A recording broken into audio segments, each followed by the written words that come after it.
Welcome to episode 31 of the Whatnauts Review Show, where every week we pick a story and we talk about it. It could be a movie, TV series, anime, manga, comic book, audio show, all sorts of entertainment.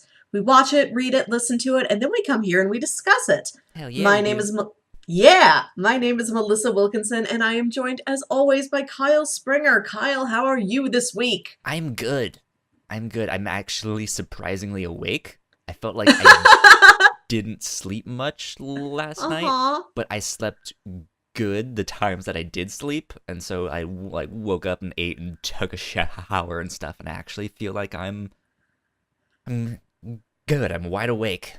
Not a zombie then. Not a zombie. Halloween terms. Though in Afterlife with Archie, Jughead turns into a zombie.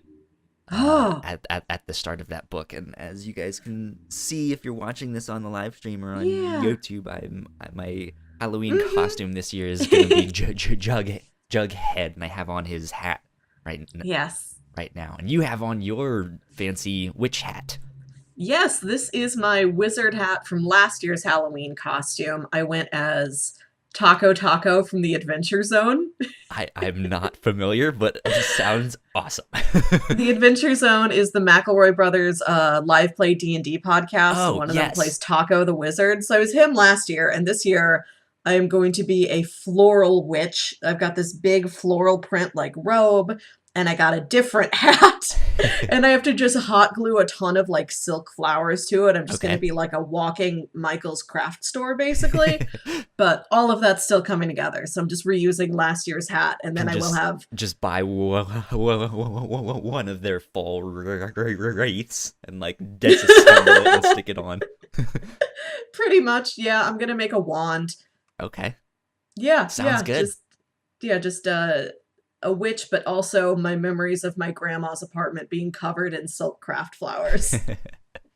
Well, this episode, I believe, is airing shortly after Halloween, but we are recording the weekend before. So happy Halloween to everyone out there. Yes. Hope you guys had a lot of fun. Yeah, hope you had a good spooky time. You got whatever your favorite candy is. Yeah. Mine is Reese's. Reese's is a good choice. I like chocolate and caramel a little bit better than I do chocolate and peanut butter. Like a Twix? Yes, like a Twix. But I don't really play favorites, so if it's That's candy, fair. I like it. That's fair. I might not like Reese's as much as I do for Halloween if they weren't orange. I think the visual impact has a lot to do with it. Anyways, what are we talking about this week? This week, I pitched you 3 horror movies. I pitched you a Dracula, a ghost, and a werewolf, and you picked the werewolf. So we are watching the horror classic An American Werewolf in London, directed by John Landis from 1981. Yeah. I didn't realize this was the same guy that made the Blues Brothers and stuff like that. I looked up his IMDb because I was like, oh yeah, we should like at least know who made this thing. And I was like, oh, it's John Landis. Oh, he made Blues Brothers. Then there was something else that I recognized. He's like Blues Brothers, Animal House, Coming to America, Trading Places, like a lot of big comedies. And then horror-wise, he directed this, I believe, ill-fated Twilight Zone, the movie, and the music video for Thriller. Yes, that was the one that I recognized. I was like, oh, he did Michael Jackson's Thriller. I know that. Yeah. An American Werewolf in London by John Landis. Let's do spoiler-free discussion. General thoughts.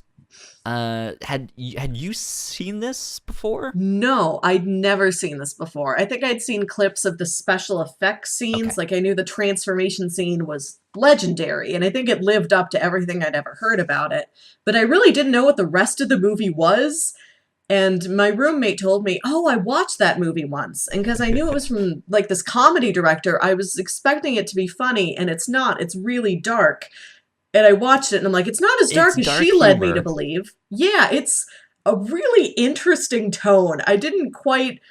Like, I thought I had an idea of what to expect from this movie, and it wasn't quite it. It was a real strange experience. So I think for me, the comedy came more in the background music. Yeah. Like, it was Yes! like funny song choices at like funny times. Yeah. They all had to do with the moon or wolves or something. But yeah, it's a horror comedy. The comedy is more dark humor, stuff like that. They do make some like written joke, or I guess spoken jokes and stuff here and there. Yeah. Some of the characters are sarcastic and stuff like that. But it's it's a little bit of a weird tone. Because it's one of those things that's like, it's not really scary enough to really be a horror, but it's not really funny enough to be a comedy. No, It's just a little bit of each, and it's more just like a more of just a shocking thing rather than it is straight up like, oh my god, I'm so scared, I have no idea what's gonna happen next. Oh my god. It is a randy, grotesque adventure. Yes, it's very horny. Yes. Which I did not know going into this. And in hindsight, I should have seen werewolf movie. The guy's gonna be naked. I didn't think about it. Yeah. So like, oh yeah, that's right. The werewolf equation usually does involve a butt. There's a little bit more than a butt, oh yes. though. Yeah, no, I enjoyed it for the most part. Yeah. I think it's a good movie. If you're at an adult only Halloween party, I think this is a good movie that you can put on in the background of a Halloween party kind of thing. I know people like to put on The Shining or, something too involved like that. I've seen they put The Shining on in black and white, and it was just on in the background with no sound. So it's just spooky imagery and stuff like that. And I think this could be one of those things. You don't really need to listen to the movie to understand what's happening. No. And it does have some like horrific makeup effects and stuff like that are really good and are actually like, they look good and they're scary and they are grotesque. So I think it'd be good for that. Do you want to do a short synopsis for people who haven't seen it? Yeah, because like I said, I didn't really know what this was about besides an American werewolf goes to London. And also I learned he's not a werewolf until he gets there. So it's these two buddies, Jack and David, and they're like college kids and they're backpacking through Europe and they're in like northern England where it's like little cottage towns and then like vast fields and moors and lots of sheep and all that. Yes. And they both get attacked by a wolf and Jack dies and David is bitten. This is like 10 minutes into the movie. It's not really a spoiler alert that he dies. And David is bitten and then Jack's like specter, his like zombified, desiccating corpse keeps appearing to David saying, you've got the werewolf curse now. You have to kill yourself. Like you have to die to like end this thing. Work. Yeah, or else I am just going to walk the earth forever as this miserable spirit. So it's about David trying to deal with that. And then also he starts a relationship with the nurse from the hospital where he was taken. Hello, nurse. Yes. Yep. And so it's not a romance. It's got a little romance, a little comedy, a lot of grotesqueness, and a lot of just beautiful English countryside. Yes. And some boobs and a dick. And some butt. Yes, all of that. Also the Muppets. Yes. Oddly enough. What a bizarre combination. Like within this movie, like you see things playing on screens. It's his nightmare sequences. Yeah. Oh yes, he has a nightmare that like monsters go and attack his family back at home and like his little kid siblings are watching the Muppets. Yeah. And then later there's a scene where he needs to run away and he runs into a porno theater. And so the two like things within this movie are the Muppets and like a weird porn that stops and has joke bits inside of that. I would absolutely watch that porn. Yes! It looked hilarious. Fantastic. Yeah, I don't know if I really have much to add Two friends wander in the countryside, get attacked by a werewolf, turn into a werewolf, and chaos and comedy ensue. Yes, chaos and comedy. Yeah, we mentioned the makeup and stuff like that, and I guess this movie is very well known for its special effects. Or I guess it's practical effects, if that's what you can call it. They were pretty gross. It is definitely something if you're into makeup or if you're into like horror costumes and stuff like that. Go check out this movie if you have not yet. Yeah, it's worth it. Absolutely worth it. Let's see though. I don't think I don't think I have anything else to add on the synopsis though. So no, I think that's plenty up top, and I can grab my little witch broom and we can sweep up and do some housekeeping. Yes, exactly. So housekeeping, I guess right now is just the normal. Go follow us on Twitch, twitch.tv/the Whatnauts or thewhatnauts.com/live streams, and on YouTube as well. I think we just reached a very humble, measly 25, 26-ish subscribers on YouTube. So we are getting there slowly but surely. I think 50 is going to be our next goal. Yes. I mentioned Twitch. You can join us in the live stream in Twitch, just like Armored Ozzy, who is saying, "Entertain me, peasants." Which is exactly what we aim to do each and every week here. So, I believe that is it. Eric Mannix finally made his return on the Captain's Log. We recorded that yesterday, so go check that out as well and get all that at thewhatnauts.com. Bam. Yeah. Housekeeping done. Accomplished.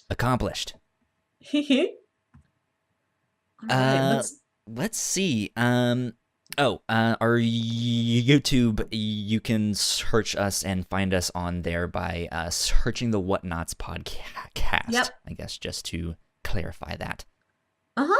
There you go. Yes. Where should we begin with this movie? Let's dive on in. Yes. So you mentioned this was not exactly what you were expecting. What were you expecting in short? I think I kind of had it in my head that maybe it was like a dark horror comedy. Okay. Like maybe something a little bit closer to like a Cabin in the Woods or a Shaun of the Dead in terms of like, it's scary, but it's more jokes than scary. And then my roommate said, "Oh no, it's actually like darker than that." So then I'm thinking, oh, okay, it's going to be more of a straight up horror with occasional jokes in it. Like the brand new Halloween movie, I went to see that, and that's a lot like it. Like it's a straight up horror, but it does have joke bits in it. Sure. For some levity. And instead it ended up being like not fully anything, and I don't know if I would classify this as a comedy. And Kyle, you know me, I'm quite a giggly person. Yes. I didn't like laugh out loud a whole lot, but I just found things kind of like quirky and amusing. To me, I mentioned at the start, it was the music choice. Like, I laughed at so there's I guess it's like a third of the way in the film. Once we kind of understand the premise of the film, he's a werewolf and he's cursed, but he hasn't yet really transformed into a werewolf yet. But once he does, he knows he's going to kind of cause havoc. That's when the kind of romance comes to a head, and he goes home with the nurse, and they have their little sex scene. And during the sex scene, it's it's Moon Dance. Yeah, the song is Moon Dance. It's a marvelous night for a moon dance. Yes! I'm just like, oh my god, this is ridiculous. It is. Yeah, they're all moon songs. Yeah. So I laughed at that stuff, but besides that, I don't think there was much to really laugh at. And it's not the only other thing I kind of rolled my eyes at was towards the end of the film when he is a werewolf, and he is kind of causing havoc in the city, and it just chaos ensues. Yeah, crash after car crash, and it's just like people are flying through the windshields and getting impaled and all of this stuff, and I'm like, well, what is going on? Like, this is that. It's not that bad, guys. Come on, Yeah. So that whole scene, it's so over the top and it's so ridiculous, but it still doesn't quite feel like a comedy somehow. And I don't exactly know what's keeping this from being as funny as I think it thinks it is. Like, there's something missing. It's more and I shock couldn't quite value figure out what. for me. Yeah. That might be it. Like, I rolled my eyes and I chuckled at that stuff, but it was still like, just like, oh shit, that guy just went flying through the windshield and bashed his head into something, and you see it like explode. Like, what in the world, Yeah. So I felt like it was shock value too, because even the scene where he does transform into a werewolf took a lot longer than I expected, and it was like, okay, you're trying to like show me all of the gruesome details of this thing when it could have been like half the time, and I still would have been like, oh shit, he's a werewolf, Yeah. That's at least what I think. It relies more on shock than like we're actually gonna make something that's scary. Yeah, and for the comedy, like, it's also not quite like dry British humor, but it's something kind of close to it. Like, there's not a lot of outright jokes, just like people saying unusual things. Like when that guy from the American embassy comes to visit him in the hospital. Like, he's not really a caricature and he's not really saying anything that's a joke. He's just weird. He is also Frank Oz, Kyle. Were you aware of that? I recognize the name, but I don't know if I'm super familiar.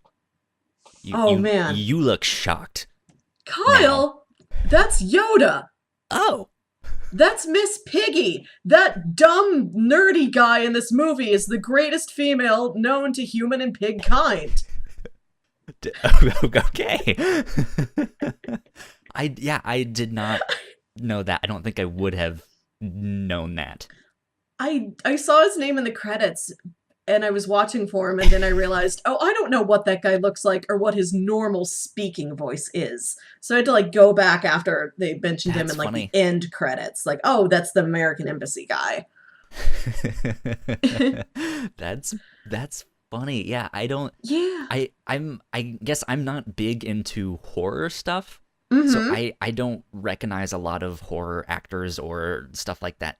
Anyways, but with voice actors, I might not know what they look like or stuff like that, but I can sometimes recognize them if they're doing voices. I'll be like, oh, that's the guy that voiced Piccolo in Dragon Ball Z.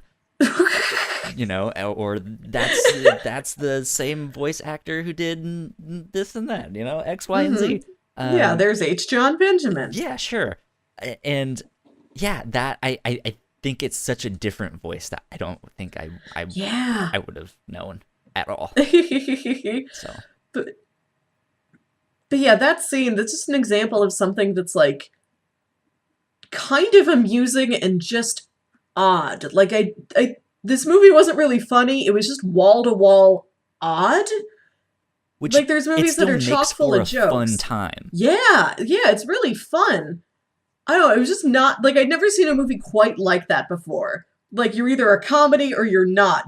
Or, like, you've got comedic bits and parts that are definitely not comedic. This movie's got this constant low level of just like, that's weird. Okay. All right. Sure.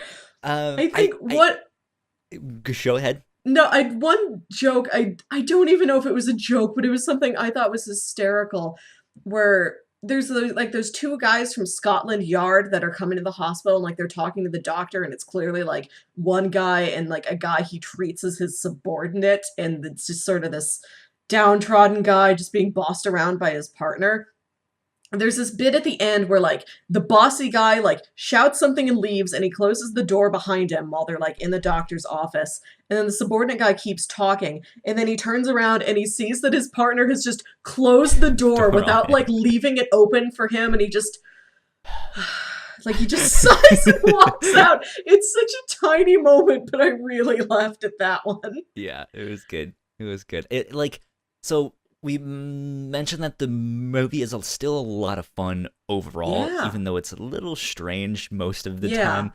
I felt like it's a movie that could have easily gone in any of the directions that we're mentioning. Like it could have been more of a horror because of that one town it starts out in. That town is honestly creepy. Just like they walk in the bar and everyone stops and they're just like, you don't belong here. Yeah. Just like, okay, thanks. Can I have something to drink? No. There's no food here. There's nothing for you here. It's like, great, thanks. Yeah, sounds like my life every day, but you know what? No, but so like it had that, but then the comedic. I think the comedic. It's like. It has these bits and pieces, but it's not enough, right? Because the cop and his like subordinate, they had the more visual gags and stuff like that, and I felt like if the story was told from their perspective, it would have been a comedy, right? Yeah. Like if we had followed them, it would have been here's the hard-boiled detective who just wants to close the case and go home because he hates his job, and then there's like the up and coming, like I need to impress my boss, but he's just a complete doofus, Yeah. And I think that would have worked out as more of a comedy. Yeah. But yeah, like I guess we can't really review the movie we didn't get. Yeah. But what would you have preferred the movie to be if you could have it pick a single direction or just a more defined direction? Where would you like it to go? I don't know.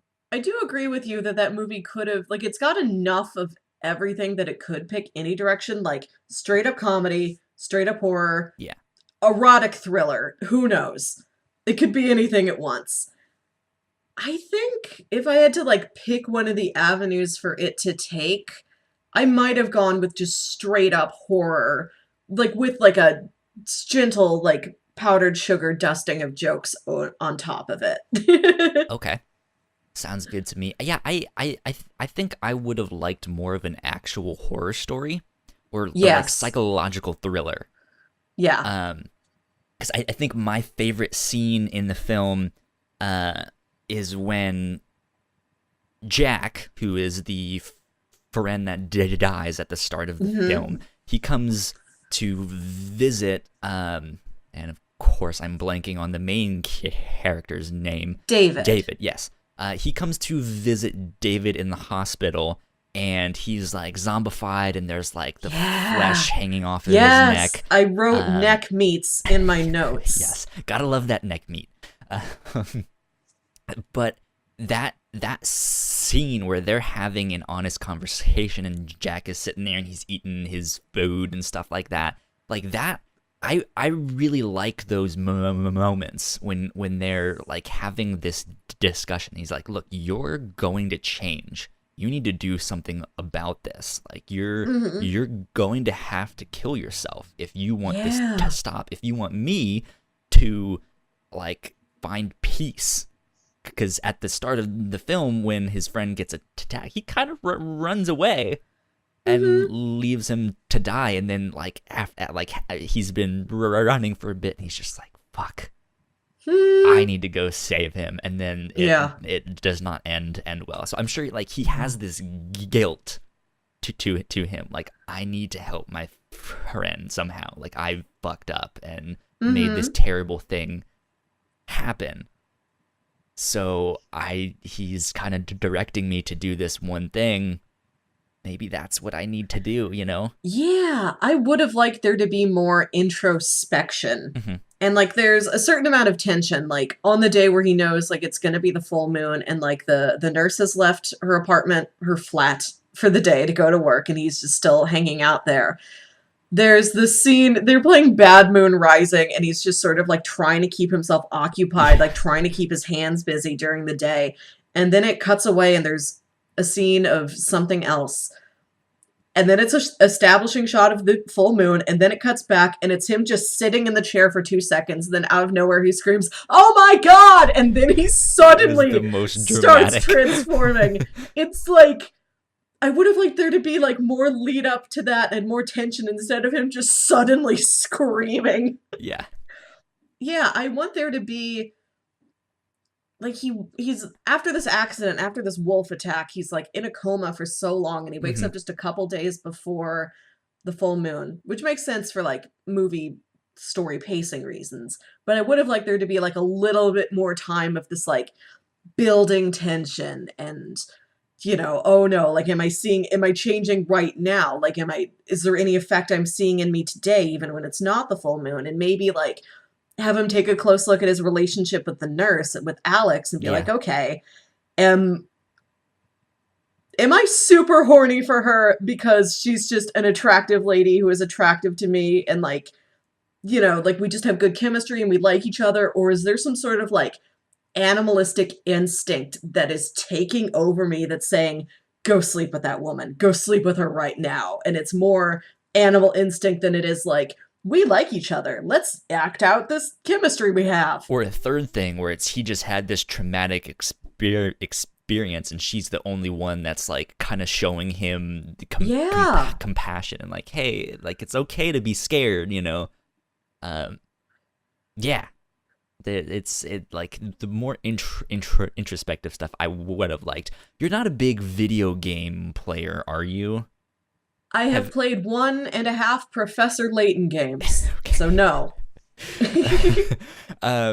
So the Batman Arkham games are some of my favorites, and there's kind of this meta story in I guess not meta story. I don't even know what that word means. I'm just saying it to sound smart.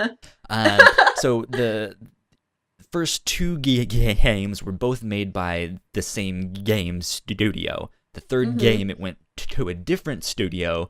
Okay. I didn't like that third game as much. And then the 4th game went back to the original studio. And I really liked that because then they continued the story of what they had done. But one of the main bad guys is obviously the Joker. And in that second game, the Joker dies. And in the 4th game, when the original studio got it back, they kind of were like, well, we know if we have the Joker in this game, more people are going to buy it because everyone likes the Joker. So how can we still have the Joker in this game, without like without ruining the story that we have? And it becomes this like psychological thing where Batman is like hallucinating and seeing the Joker, and he's having conversations with him that no one else can see. And Joker's sitting there like, "Well, Bats, what are you gonna do this time?" And I really love that dynamic where he's not there. He's not really there, but they're still having these conversations, going through the psychology of what Batman is thinking and what he's doing and the consequences of his actions and stuff like that. And I would have loved to see more of that in this film between David and Jack. Yeah. Just like, why are you with this nurse? It's going to end bad for her. It's going to end bad for you, That's just Jack. Yeah, no, I agree. I think that'd be good. And Jack also mentions, I think when he first shows up, it's not just me, it's everybody that this werewolf curse from person to person has killed, like their spirits are walking the earth too. And you see a couple of them at the very end of the movie in the porno theater. Yeah. And they're all like suggesting ways that David could kill himself. Like that lady's like, oh yes, you could just get a gun and put it in your mouth and then you're sure not to miss. And which might be, I think that whole porno theater scene might be my favorite scene in the movie because it's just like weirdness on top of weirdness on top of weirdness. Yeah. But anyhow, like I like that they showed up, but I wish they would have shown up earlier. Like maybe the second time Jack comes back, he's got like that man that was Like, hey, there's someone else here who would like to speak yeah, with this you. is somebody from that village, and then he's just adding more people on, and then by the end of the movie, David's being like the followed. Guy that got shot at the start, the original Yeah. werewolf that attacked them. Mm-hmm. And then they bring up this idea that like it's possible that only someone who loves you can kill you. Like Yeah. if you're a werewolf, which I really liked that concept Yeah. too, because then it becomes less of a horror film and much less of a comedy, and kind Yeah. of becomes this like tragic, sad story of like Yeah. love that can never happen. Mm-hmm. Which at the end, that end scene where he's in the they have the werewolf cornered, and the nurse gets through the SWAT line and knocks down half of them. Like she gets back there, and it's like, but wait, David, I love you, and he starts to calm down, and then he's like, nah, and then he starts to attack, and they shoot him. And that's but that's which, by the the end way, of the film. is And yes, it's just like, and well, okay, it's sure, the I end of the guess. film. It's so sudden, and then they just start playing Blue Moon, Yeah. which is this like goofy, upbeat, almost like novelty tune.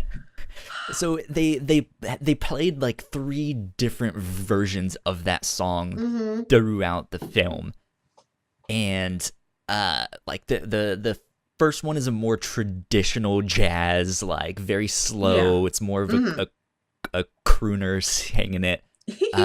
And yeah, the end one is just this upbeat doo-wop like version, but at the same time, like if you listen to those lyrics, it's actually really sad. Oh, I didn't really listen to them. I was too busy just like, what happened? Did I imagine this entire film? That can't be how it ends. But it's this weird thing of that, like it's the tragic ending where the main character is now a werewolf and he just gets shot and killed, and the nurse actually does love him and she finally admits it, but they just killed her lover. But then the song is upbeat and happy in its like tempo and stuff, but the lyrics are something along the lines of like, now I don't have a love of my own. Oh yeah. And you know, and so it's just this sad thing of like, well, I guess I'm all alone. You know. Sorry, lady. Yeah. Sorry, Nurse Alex. So it's like it's a great choice of music. And it's comedic, but it's again, it's one of those things like it's a doo-wop version. Like what? It sounds like a 1950s diner, like shoo-ba-doo-ba-dop, doo-ba-doo-ba-doo-doo-doo. Yeah, it's that movie ended, and I'm like, what, did I fall asleep? Did I dream this? Like this was such a weird movie, like it was such a weird experience from beginning to end. That I'm like, what did I just watch? And then did you keep watching through the end of the credits, Kyle? I believe so. Okay, so at the very end, there's a note that's just like, hey, congratulations to Prince Charles and Princess Diana on your wedding. And then after that, there's this final title card that says, visit Universal Studios Hollywood, ask for Babs. Yeah. So like, weird. What are those about? That's... What was there? I wonder if there's something online. Let me see. Dr. Google, don't fail me now. It kind of reminds me of the Monty Python and the Holy Oh, Grail yes. credits, where it's the like Mexican whooping llamas Yeah, the people responsible for sacking the people that have been responsible sacked. have been Yeah. sacked. In London, ask for Bab. dabs. Let's see if there's. I wonder if like IMDb trivia or something has something Yeah, on I meant this. to look that up. Let's see. Well, there's I have IMDb. other unrelated trivia I could share. Go for it. Like the the Muppets connection, I was really Okay. intrigued by because it seems like such a strange thing to throw in here. And I believe John Landis and Jim Henson were friends because I remember hearing a interview with John Landis where he talks about how have you seen the Muppet movie, Kyle? I probably did a long time ago. It's That's the one where they're trying to go to Hollywood, and then at the end, it's this huge soundstage that's filled with all of these Muppets. And I remember hearing in this interview that John Landis had just come by to like just visit, his friend Jim on the set and see how things were going. Mhm. And Jim's like, "Okay, we need more hands for these Muppets. Like we're short on hands. Just get a puppet on your arm and just get back there into the crowd scene." Uh-huh. And there's so many like non-puppeteers, like legit actual film people that just had to like put a puppet on their hand and wave it around for this giant crowd scene. Yeah. So yeah, he's kind of in the Muppet movie, and then I guess things just sort of they all cooperated, and then Frank Oz wanders into this movie for a small cameo, and the Muppets are in it. And the Muppets did start as like a British production, I think. I think they were part of British TV before they moved to American TV. Okay. You look like you found I something. found two things unrelated to ask about Babs. Uh, the first thing is about a penis. The second thing is about a porno. Uh, so apparently the transformation scene, they had to avoid any full frontal nudity Oh. of the actor because Mhm. apparently he's not circumcised, even Oh, though his yes! role is he's written Yes! as being Jewish. Really funny. Anyways, the next thing I saw, the fake porno movie entitled "See You Next Wednesday," Yes. was the first thing that they filmed during production. What? That's your number one priority? Yes.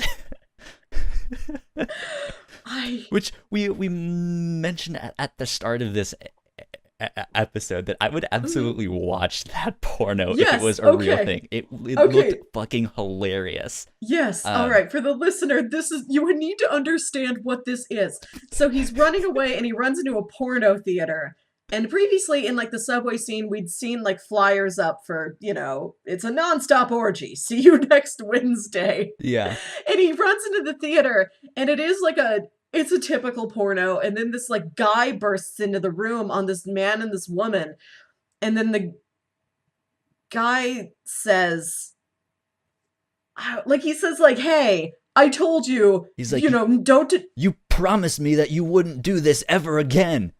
And the guy in the couple's like, "I don't know you. I haven't promised you anything." And then the guy who burst in's like, "No, I meant her." And the lady's like, "I also don't know you." And he's like, "Oh, sorry." And he I just made a mistake. leaves. I'm sorry." And then he leaves. And then they just get back to business. And later it cuts back to this thing. And it's like, the phone rings and the woman picks it up and she listens for a bit and says like, "No, I'm sorry, you have the wrong number," and then hangs up and then gets back to business. Yeah. It's so weird. Just in the middle of having sex, they answer the phone. "Yeah, no, sorry, there's no one here by that name. You have the wrong number." I loved it so much. I love stuff like that that's completely unnecessary. Like there's no narrative reason at all it should be there, but thank God it is, because it's just this extra cherry on top of the whole thing. So the last thing that I will read from IMDb here, since I can't find anything, at least just skimming through here. The title of the movie, See You Next Wednesday, is a trademark of John Landis's work. First encountered by him as dialogue in 2001 A Space Odyssey, he created a fictional movie and included posters for it as early as 1973, then later in Trading Places in 1983 and Coming to America in 1988. The billboards, the Blues Brothers, the cinemas screening it in the Kentucky Fried Movie, and this film, as well as in Michael Jackson's Thriller, and also as dialogue and other kinds of props. So it's like an Easter egg in all of his films that something is called See You Next Wednesday. Oh my god. And it's like a line borrowed from 2001 Space Odyssey. Yeah. And he's like, I'm making this a comedy porn inserted into the middle of this pseudo horror film. Amazing. Thanks, Stanley. Anyways, that's all of the IMDb facts that I will read. That's important learning. That's great. Let's talk more about the transformation sequence, which is like the centerpiece of the whole thing. The cream of the crop. Yeah. I mentioned I thought it went on too long. Mm-hmm. It was fantastic. The makeup was amazing. I just think it overstayed its welcome. Especially because he was screaming the entire time. You just hear this. Yeah, the audio element of it. Yeah, I think the audio of it can become tiring, but I liked the length it was because those effects are they're so magical. Like, I don't know how they happened. Yeah. Like, I know, okay, that's, like, there's the actor playing David in the foreground, and, like, they put, that's not his hand. They put, like, a model hand in the frame where, like, the elbow's out of the frame, so you can't tell now it's a separate prop hand. And then the hand stretches, but, like, what the heck kind of material is it made out of that it stretches like that smoothly and that naturally looking? Like, the effects were incredible. And, like, there's a shot of his face, and then his face starts to morph.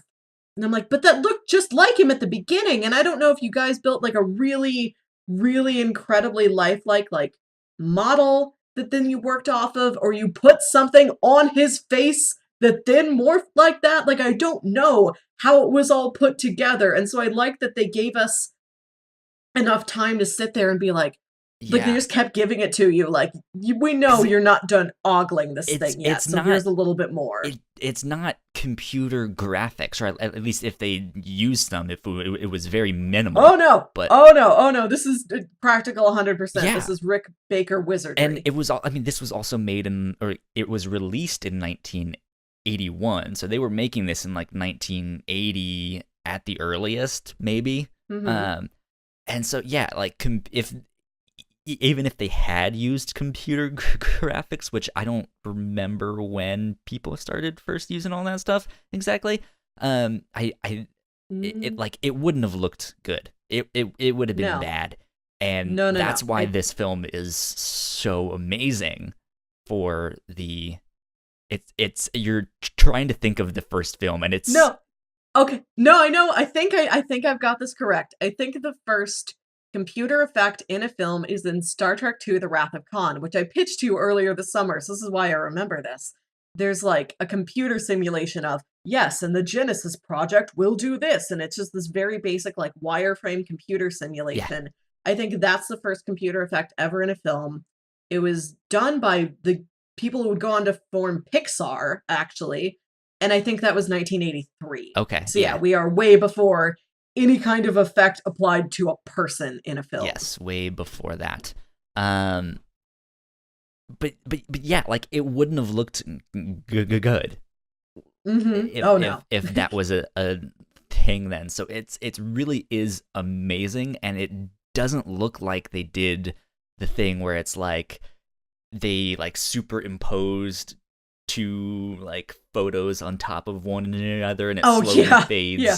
No, definitely not that. It's not that, because when you pitched this to me last week, I was like, I've seen some of the Wolfman transformations, and I've seen the old ones. So I like which those are also fantastic for their time. But it's the same kind of thing where it's like it's the person's face and they don't move except for the fact that they're like and and then just photo dissolve. Yeah, and it's this like we're gonna layer another photo on top and slowly turn up the opacity on it. So now it's the same film. It's just layered on top of him, and he's in a new costume or in new makeup. And yeah, like I just to see his feet stretch out like that, it's gross. I'm sitting there like, oh, okay, that's the most fun. No, that's the most affecting part of it, is that it's just the human body stretched to unnatural proportions. Even before he gets like teeth and hair and claws and all that, it's just like, oh no, my hand is too long. And like that like almost uncanny feeling of it looks normal, but like you pushed the slider too far. Like it's a human like literally and metaphorically stretched like beyond what it should be able to do, but otherwise it looks normal. Like that's what makes it so chilling. Just too long. Torso's too long. And it looks real too. Like I'm thinking of like stretching out Play-Doh, and you see the stretch marks, or like stretching out clay or some kind of rubber or something. You always see it like lose its color or lose its texture or something. So I just whatever they did, it must have been real. That's what I was saying. Yeah, like when his hand stretches, before it stretches, you don't see any slack. I wonder if they just hired a real werewolf.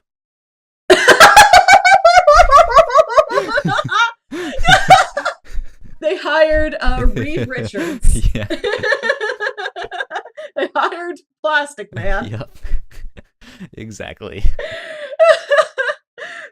His hand stretches, like before it stretches, you don't see any slack or anything like that. There's no like excess material. And then when it does stretch, you're not seeing any like wrinkles or stress marks or anything. Yeah. Like it does look like normal human growth, just hyper sped up. Yeah. And like I don't know. I don't know, Kyle. Yeah, it's fascinating. What to you about that transformation? What was the worst part? Like, was it seeing his feet and his hands stretch out, or was it seeing his like nose elongate, or because I think for me it was when the claws came out of his like fingers and like broke his fingernails, and like I was like, oh god, that. I think it was just the stretching of proportions. Like when he's writhing on the floor and his torso is suddenly like 2 feet longer than it was before. Like just the normal human being just like Stretch Armstronged right out. Like that's haunting. Oh my god. Yeah. Stretch Armstrong. Yeah, it was gross. It was disgusting. That, and then I think I don't real fast, because you were about to say something. Oh yeah. There's another part. I don't remember if it was in the transformation sequence or in one of his dreams, when they do a real quick shot of his face and he has like the yellow eyes and the sharp teeth and like the gray, like almost like zombie makeup on, and he just does that. That was also fantastic makeup. I was like, yo, that looks awesome. Yeah, it's not just the werewolf in this movie that looks great. Like every time Jack comes back, like every version of Jack, and like the blood-stained people who show up in the theater at the end, they all look incredible. Yeah. But what I was going to say was, you mentioned that they had to avoid full frontal nudity during the transformation scene, and why they had to do it is great. But I didn't even notice that was missing. Like, the effects were so good, the part of my brain that's like, hold on, Where that dick at, though? Just like was silenced, quieted.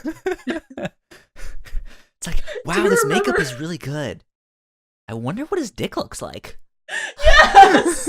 I didn't even think about it, Kyle. That was banished from my thoughts. The effects were so good. Do you remember a couple weeks ago when we read Venom? Yeah. And I'm like, it's weird that like Venom is obviously naked and they're just like dancing around that issue. Yeah. I really liked when he woke up naked in the zoo.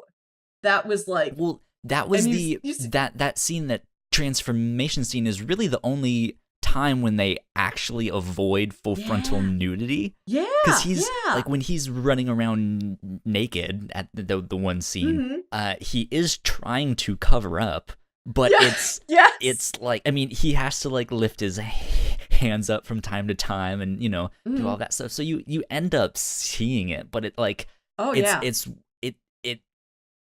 it struck me as odd of like, wait, are they actually trying not to? Oh, nope, there it is. Okay. And I think it was just like the appropriate amount. Like they're not gonna like, oh no, look, he's walking behind a very conveniently placed hedge. Like, but they also weren't gratuitous about it. It's like, when it is natural for it to be there, it is there. The same thing for everybody in the cast. Like the sex scene he has with the nurse is like, okay, that brief flash of boob is appropriate. You're not overdoing it or like very obviously working around it. They're like, when it gets in the frame, it gets in the frame, which I like that it's all the nudity in this movie, the porno film aside, is like very natural. Like it's neither gratuitous or like overly hit away to where it's like obvious. I did also kind of laugh at the sex scene though.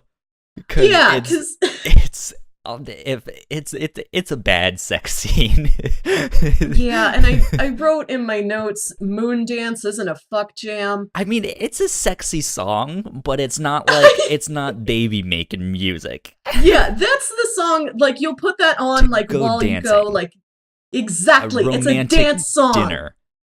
It's a dinner and dancing song. It's like let's roll the windows down and let's drive down this autumn highway during a crisp, moonlit night, and we're going to go do some stuff.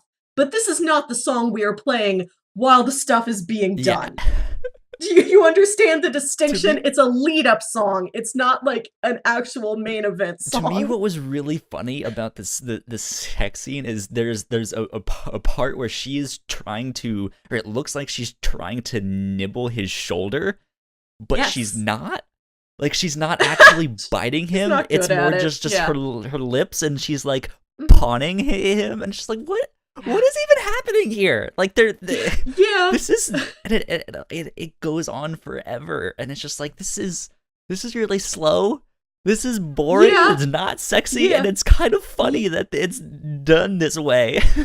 That was another part of like what this tone added up for me, which is that there's stuff in this movie that is not outright funny. It's not outright laughable. Like, I don't think that sex scene was meant as a joke, but it's also not effective as just a normal sex scene. It's something in the middle where it's like kind of amusing. And like, that's it. It's like, okay, I guess you're banging the nurse. That works. Sure. One scene I want to talk about that I think I like the relationship between David and Alex. I think those two actors like do have chemistry with each other. I like them together. And the scene at the end where like they shoot him right in front of her and like she didn't know what was happening and she's just shocked is very powerful. Yeah. But I love the scene where David realizes, okay, this is probably the end for me, and he stops and he calls his parents back home, and his like 10-year-old sister answers the phone, and he's like, no, I'm not joking around. I'm not being silly. Like, sincerely, I love you. Tell our brother I love him. Tell our parents I love him. And he's like frustrated at dealing with this like little kid, but he's also very sincerely trying to impart this like final loving message to his family. I think that was very effective as like the emotional heart of this film, even for just that one scene. Yeah. That's I think that's one of the scenes that fits in with the scenes with Jack where he's like, look, Yeah. dude, you're gonna turn. Like, you're not gonna survive this. Mm-hmm. Which, I mean, it has this impending doom, and that's like, Mm-hmm. that's a scary thing. Like, if you had to make that call, that would suck, you know? Yeah. Um, it's like, I don't, like, I can't even begin to imagine, Oof. what that would be like. I would definitely not So, I don't try know. and cut my wrists while I am still in the phone booth. Like immediately after he's done talking to his sister, he's like, he's still in the phone booth and he's pulling a knife out and he's gonna do it. And I'm like, no, Yeah. get out of the phone booth. Somebody has to use that after you. Go somewhere Superman has to private. change somewhere. Yeah, well, where's he gonna change when he goes on vacation to England and then, the Bobbies can't handle it on their own? Yeah, exactly. Yeah, and that was another thing that's like, is it a joke that he's just like immediately going to try and do it in the phone booth? Like, I can't tell. Like, there's so many things that are odd, and I can't tell if they're a deliberate joke or not. Yeah. Yeah, it's strange, some of the stuff Hmm. that they do, but again, it's good. I Yeah, had fun with this. I definitely enjoyed it. I can definitely see myself like watching it next year, like continuing to put it on. Hmm. And even if it's not like a traditional horror or horror comedy, I think it's very effective at what it does. And I also wanted to talk about just how like weird and choppy this movie is and how I like that it's like that. Like there's so many scenes that cut very quickly. Like Yeah. they start very quickly or they end very quickly. And like while he's still in the hospital, he's having those dreams about him like it's like a point of view shot like rushing through the woods and eventually you see him and he's like running through the woods naked and he spies a deer and his like eyes light up and then he attacks the Hmm. deer and it's just like sudden and then like almost as soon as it starts it's over and it's shot weird. This whole movie feels very like dreamlike to me and Yeah. that it's like okay, we're here, this thing's moving weirdly slow, this thing's moving weirdly fast and just odd stuff all around. Yeah. Yeah. You mentioned the quick cuts and kind of how rough it seems. This Yeah. seems almost like a polished version of like a Tarantino film. Hmm. Whereas Tarantino sometimes has the like, oh, it's looking like the film is skipping, or it Mm. looks like someone wrote on the film, like, don't use this frame or stuff like that. There's stuff in there like that. But this, it looks like they took that and then actually cleaned it up some, so it still is these rough cuts, but it's Mhm. like, okay, it's not as like, not as choppy. Mhm. uh, it looks more finished, if that makes sense. Yeah. Yeah, like it's the kind of disjointed, like off-putting feeling you might get from something that's edited too choppily Hmm. is like what I think they were trying to go for and like you appreciate it. Like it enhances the experience instead of taking away from it that it's just so Yeah, jumpy of a film. yeah. Um, yeah. I don't know if I really have much more that I want to talk about. I guess we didn't touch on the dream sequences really.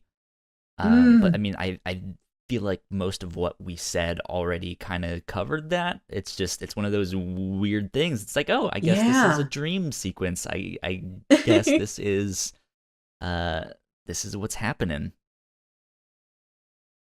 So, because I mean, it was one of those weird things. They weren't werewolves that came and attacked Oh, his family yes, in the that's dream. right. They There's almost some looked like Nazi zombies. Just Yeah, like, there's some other weird form of ghoul. yeah, some weird monster looking thing. Um, Strange stuff. Yeah, yeah. There's also a dream fake out in this movie where he wakes up from the dream and he Dream thinks he's within a awake, dream. but surprise, it's another dream. Yeah. And I wonder, like, is this from back when that trope was new? Because it's such an old I, hat thing that'd be an nowadays. interesting thing to go find out. Like, when in Yeah. film did that first happen? Because I Mm-hmm. maybe it's happened in books before that, but when in film? Mm-hmm. Because that, like, waking up from one dream to realize you're still in a dream, that's a very visual thing. Yeah. That'd be an interesting thing. More things to learn in the future. Yeah. Who knows? Who knows? Yeah. Do you have any more questions, things to talk about? What final thoughts? Did you want to wrap it up there? Yeah, it's a pretty short movie. It's like a neat, even, plain old hour and a half, which I appreciated because I feel like even though there was stuff I wanted to see, I didn't feel like the movie needed to be longer than it was. I think it's paced very well. It's edited very well. Yeah, it's a good movie. It's a strange one. Like, it's not what I thought it was going to be, but I can definitely see myself, like, continuing to watch it and, like, becoming even more fond of it, like, the more times I see it. Like, maybe it's one of those things where if I watch it over and over again, then, like, the jokes will be hilarious to me, and I will clearly understand them as jokes and not just, like, a weird thing that happened. Yeah. Yeah. If you had to, I'm starting to ask this more often now. I think we should do it. Yeah. If you had to recommend something else to people if they enjoyed this film, what else would you recommend? It reminded me of a couple things. The beginning, when they're in that village, reminded me a lot of the original version of The Wicker Man. Okay. Not the one where Nicolas Cage yells about bees, but like the British one that is from like the 60s or 70s. That's got a similar, like, I'm unwanted in this village, but I'm stuck here and nobody's telling me anything. And I can tell something weird is going on and I might be in danger, but I don't know what it is. Yeah. Like, that's got the same vibe.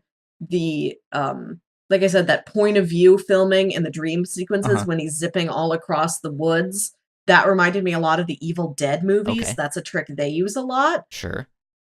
But for the most part, what it reminded me the most of was just the Great Muppet Caper. Which takes place in England. Frank Oz is there, Miss Piggy's there. So, and it's got also its own beautiful special effects, not in any grotesque werewolf transformations, just like the Muppets go dancing. And there's probably a lot less penises and boobs. Absolutely none.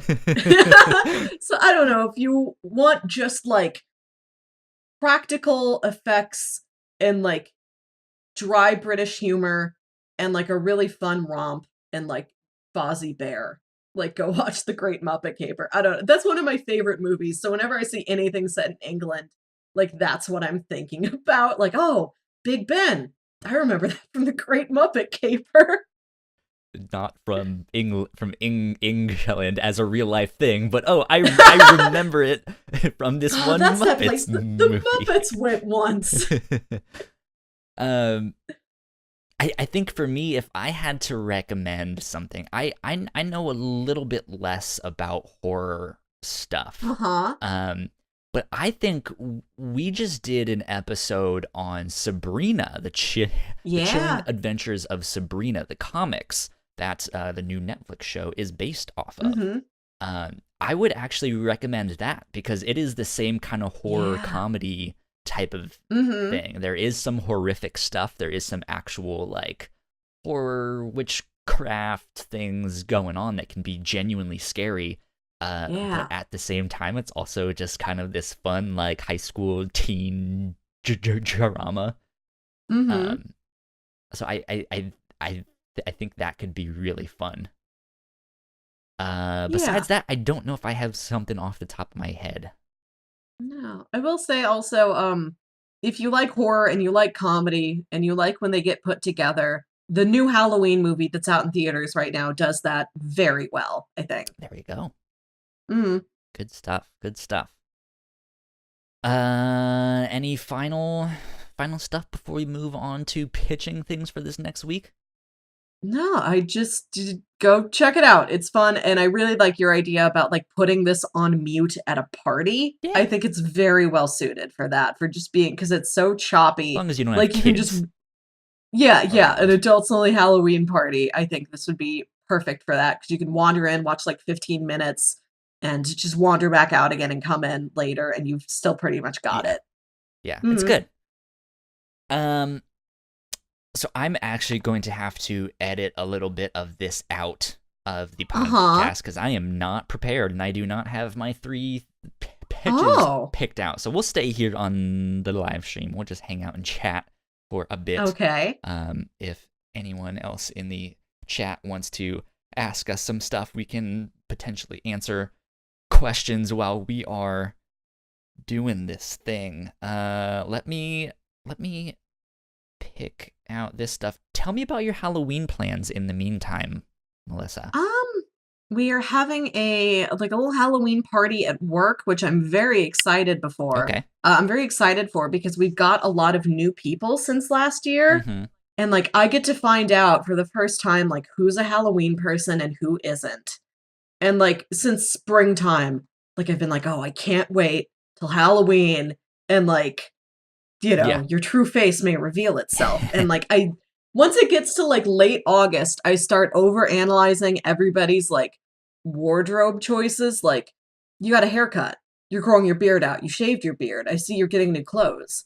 Is this in preparation for a Halloween costume?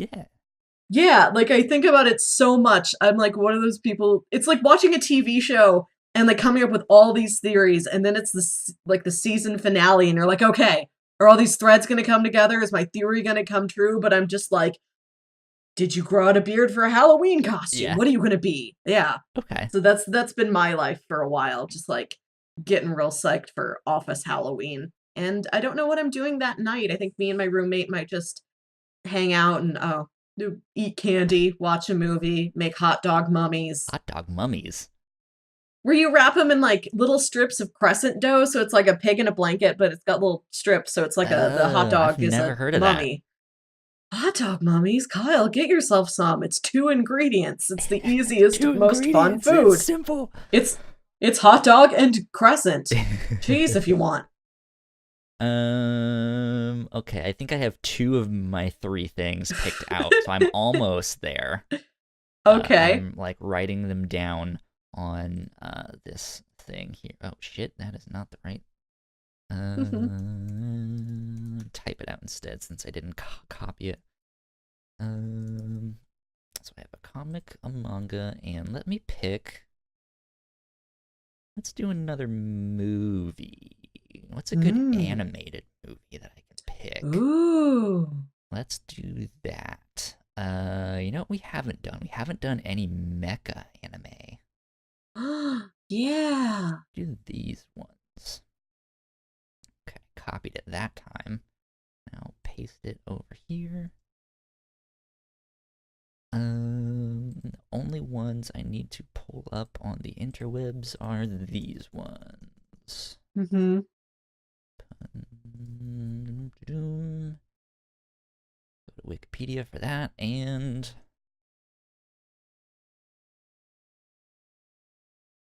go to Wikipedia for this other one as well. Actually, let me go back and do the movie one. Okay. Okay, we're ready? I am ready. So it is my turn to do the pitches for this week. Mm-hmm. Let's see. Let me pull up my list here. I got 3 things, as always. I got a comic, a manga, and a trilogy of animated movies. So the first one is a comic book called Plutona. It is. I guess I do need to pull that one up too because I don't remember who it's written and drawn by. Plutona. It's only 1 volume. This is, let's see here, trade paperback. It's written by Jeff Lemire and drawn by Emmy Lennox. I read this, I want to say maybe a year ago, maybe a year and a half ago-ish. And it is a single graphic novel about 5 kids who discover a dead body in the woods. Kind of sounds a little bit like Stand By Me, except that the body they find is the world's greatest superhero, Plutona. And so they're like, oh shit. It's like, what would you do if you're in the woods hanging out with your friends and you discover Superman dead? Oh man. And like news hasn't come out yet that he is dead. And you're just like, oh shit, what do we do? So that's that. It's pretty good. I like it a lot.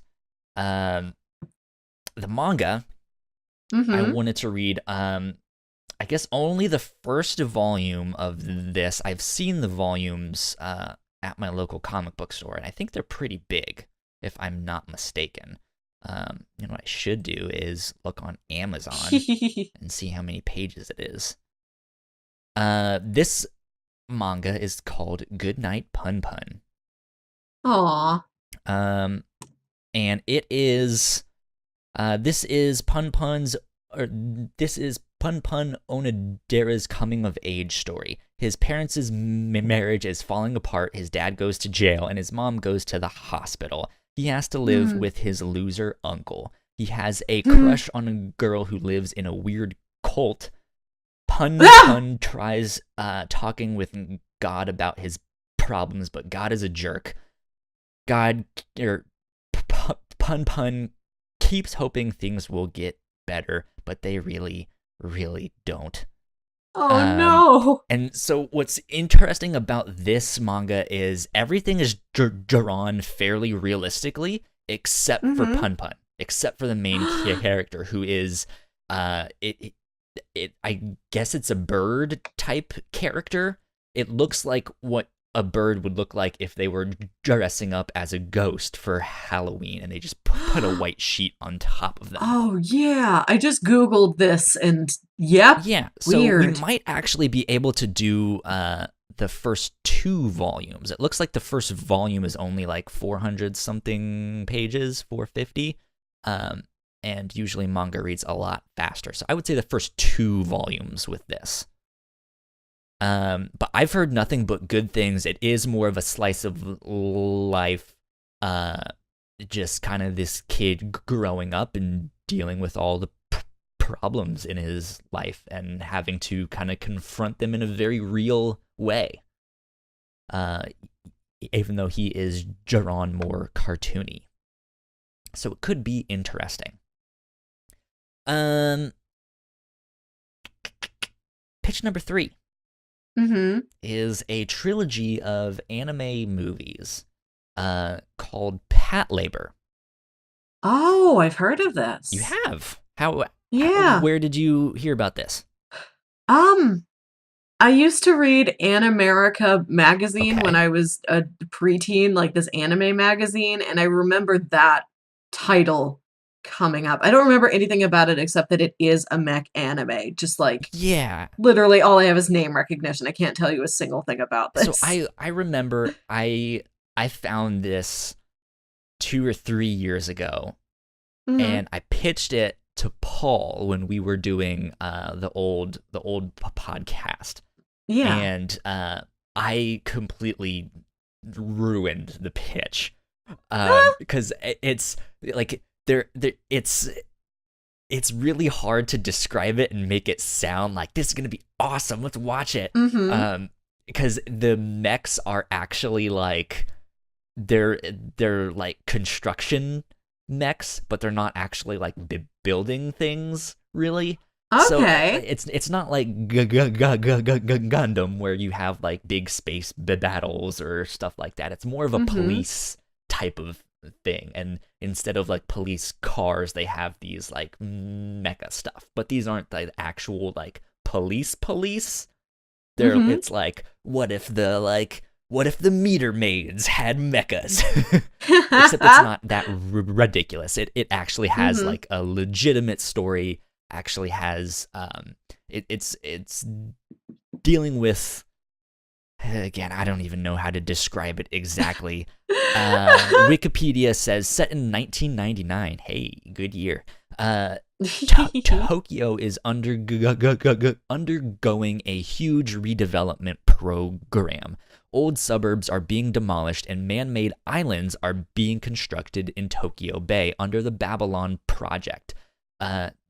Dominating the scene is the Ark, a huge man-made island that serves as the project's nerve center and the chief labor manufacturing facility.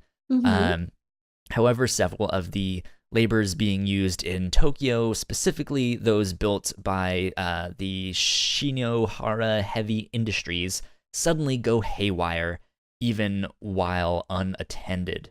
The Tokyo Metropolitan Police Department's 2nd Special Vehicles Section, SV2, is assigned to help reel in these crazy mechs. But only the SV2's Division 2 is on duty around the clock, with Division 1 already on training duties elsewhere. So, runaway mechs, the B team has to figure out, like, oh shit, the guys who actually know what to do are away. What do we do? And if I'm not mistaken, the second movie in this trilogy is, I think it might be this first one, Mamoru Oshii. Who's Mamoru Oshii? Director, screenwriter, and Ghost in the Shell. I know that name. They did Jinro, other things. See, these are, like, I just remember fragments from, stuff, like, my time as an anime nerd at, like, age 12, when I was too young to actually watch or even acquire any of these things. So it's just, like, a litany of just names of things, and I barely know what they mean. So Mamoru Oshii is the creator of Ghost in the Shell as well. Yes. Which is a super famous manga and anime, and my favorite. And he did Patlabor 2, the movie, if I'm not mistaken. I think he helped out with the first one too. It's directed by him, and I think the second one is written and directed by him, if I'm not mistaken. I could be wrong on that, so don't quote me. But I have watched these movies. The second one I think is more of like a kaiju film, which is kind of interesting. Each one is a little bit different. I remember liking them, but I don't remember anything about them, like what the plot was, why I liked it exactly, if I thought the characters were good, or if it was just cool mechas, or if I was just like, I'm just educating myself in, like, my favorite, mangaka's work and stuff like that,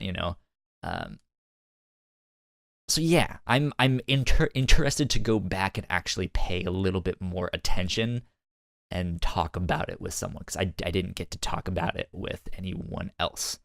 But those are your 3 pitches. Plutona, which is it's just one volume, 5 issues of a comic. Goodnight Pun Pun, volumes 1 and 2, or Patlabor, the movies, 1 through 3. What do you? I feel bad you spent all that time talking about Patlabor, and I wasn't gonna pick it. That's a-okay. It's one of those things, like, it's hard to explain and really nail down what the concept is. So I feel like I did a better, more concise job of not really trying to explain the plot and failing miserably last time. I'm like, look, it's mechas, it's the second one is maybe a kaiju film, the Ghost in the Shell director, but it's still hard to be like, it is this one thing, So, understandable. Kyle, because it is not yet Halloween as we are recording this, and I still need to fill myself with eerie things, as soon as you said kids in the woods, of course I had to pick Plutona, and then you added superhero on top of it, and I'm like, I love that also! Yes. It's been a while since we've done a superhero, so I want to pick Plutona. It's not really a superhero story. There's maybe a little bit of it in there, just to kind of give context. But it focuses on these story. Kids, These kids find a dead body in the woods. What do we do? Yes, dead. But it's still, like, it's the 28th, so it's still dead body in the woods season for a couple more days. Exactly. So that is what we will do for this next week. Plutona. By Jeff Lemire and Emmy Lennox. Go check it out. It might be on Comixology Unlimited. I don't know. I don't have the app pulled up right in front of me.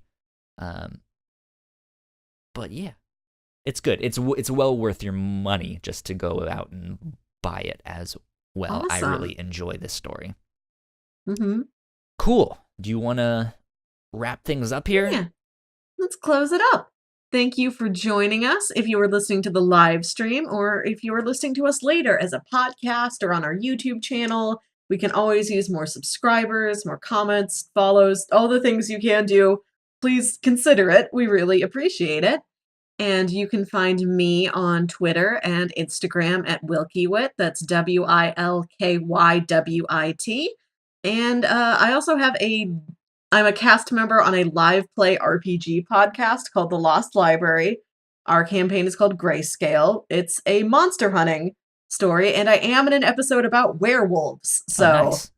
If you listen through to episode 3, that's like a werewolf Romeo and Juliet story between two warring werewolf clans, and my character's just in it and around it and trying to help as best she can. So there you go. Good stuff. If you want to get in contact with me, you can find me on Twitter and Instagram at @YoKyleSpringer. And if you want to stay up to date with all of the shows that we do here at The Whatnauts, you can visit thewhatnauts.com for more information, as well as on Twitter at The Whatnauts. I think we're also going to have some updates to our website very soon. I don't know when exactly. I think I have figured most of it out, and I'm going to show all of you guys first behind the scenes and then show it to public and stuff like that once we approve everything and make sure it all works. Hopefully by the end of the year, that will be all set. Hopefully it won't take that long, but who knows? We'll see. Mm-hmm. I think that's it, though. Awesome. I hope everybody has a good spooky time, even if it is after Halloween as you were listening to it. You can carry the spook all year round. And, I mean, yes. A full moon happens at least 12 times a year. There you go. You can have spookiness year round. Maybe 13 if it is that blue moon that they sang about. All right. Thanks for listening, everybody. Bye. Bye.